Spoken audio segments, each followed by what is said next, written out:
আসসালামু আলাইকুম খামারি ভাইরা, আপনারা কেমন আছেন? আশা করছি মহান আল্লাহ তাআলার রহমতে আপনারা সুস্থ আছেন, ভালো আছেন। আজকের ভিডিওটা অত্যন্ত গুরুত্বপূর্ণ, বিশেষ করে সেই সকল মানুষদের জন্য বা খামারি ভাইদের জন্য যারা গরুকে ব্রয়লারের ফিড খাওয়ান। গরুকে কি আসলে ব্রয়লারের ফিড খাওয়ানো যায়?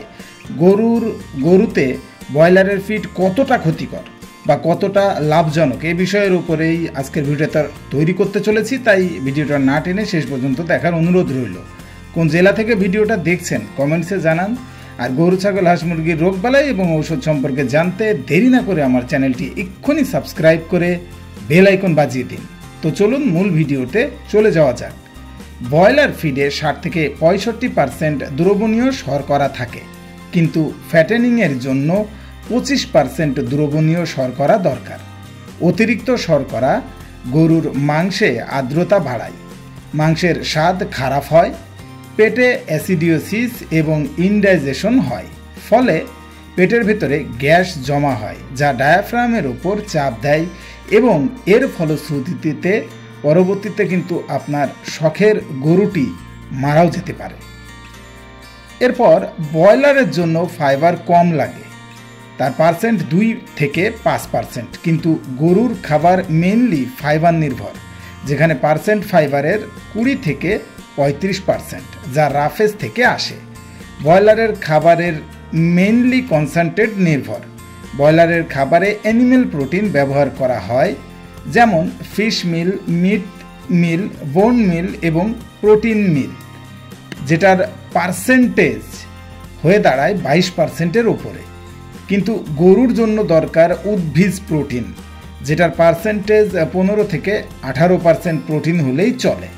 ব্রয়লারের ডাইজেশন মেনলি এক্সাইমেটিক, কিন্তু গরুর হলো মাইক্রোভিয়াল ডাইজেশন।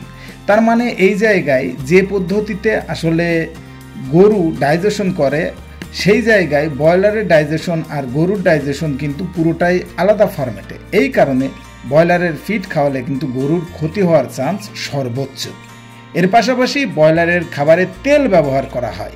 ফ্যাট দরকার, কিন্তু গরুর জন্য কোনো ফ্যাট দরকার নাই, এবং এত ফ্যাট দরকার নাই যে তার জন্য তাকে ব্রয়লারের ফিড খাওয়াতে হবে। এতে গরুতে অতিরিক্ত ফ্যাট জমা হয় যা তার স্বাস্থ্যের জন্য ক্ষতিকর। বিশেষ করে গরমের সময়ে বা গরম আবহাওয়ায় কিন্তু অনেক সময় দেখা যায় যে গরু ব্রয়লারের খাবার খেতে গিয়ে হজম করতে পারে না এবং স্ট্রোক করে মারা যায়। সর্বশেষ একটা কথা আমি বলতে চাই, সেটা হলো যারা ব্রয়লারের খাবার খাওয়ান তারা আসলে ওইভাবে হিসাব নিকাশ করেন না।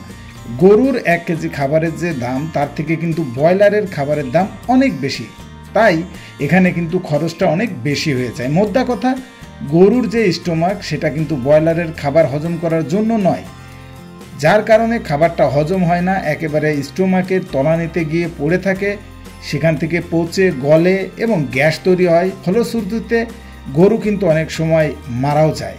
অর্থাৎ গরুর যখন ব্লট হয়, টিম্পানি হয়, যখন সিরিয়াস কেস হয়ে যায়, তখন কিন্তু সেই গরুকে আর বাঁচানো যায় না।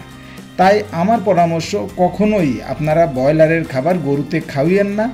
তার কারণ এতে করে আপনারা হয়তো ভাবছেন খুব দ্রুত গরু মোটা তাজা হচ্ছে, অ্যাকচুয়ালি জিনিসটা কিন্তু তা না। কারণ একটা জিনিস চিন্তা করেন, একটা গরু সিজন নির্ভর করেও কিন্তু রাখা হয়। সুতরাং দীর্ঘমেয়াদী যদি গরু লালন পালন করতে হয়, সেক্ষেত্রে ব্রয়লারের ফিড আপনারা কখনো গরুতে ব্যবহার করবেন না, কারণ এতে আসলে অনেক ধরনের সমস্যা আছে এবং আপনার শখের গরুটি মারা গেলে তখন কিন্তু আপনার থেকে খারাপ আর কারো লাগবে না। তো আশা করছি ভিডিওটা আপনাদের অনেক উপকারে লাগবে। ভিডিওটা ভালো লেগে থাকলে লাইক, কমেন্টস এবং সাবস্ক্রাইব করবেন। আজকের মতো বিদায়, দেখা হবে পরবর্তী ভিডিওতে। সেই সময় পর্যন্ত সকলে সুস্থ থাকুন, ভালো থাকুন, আল্লাহ হাফেজ।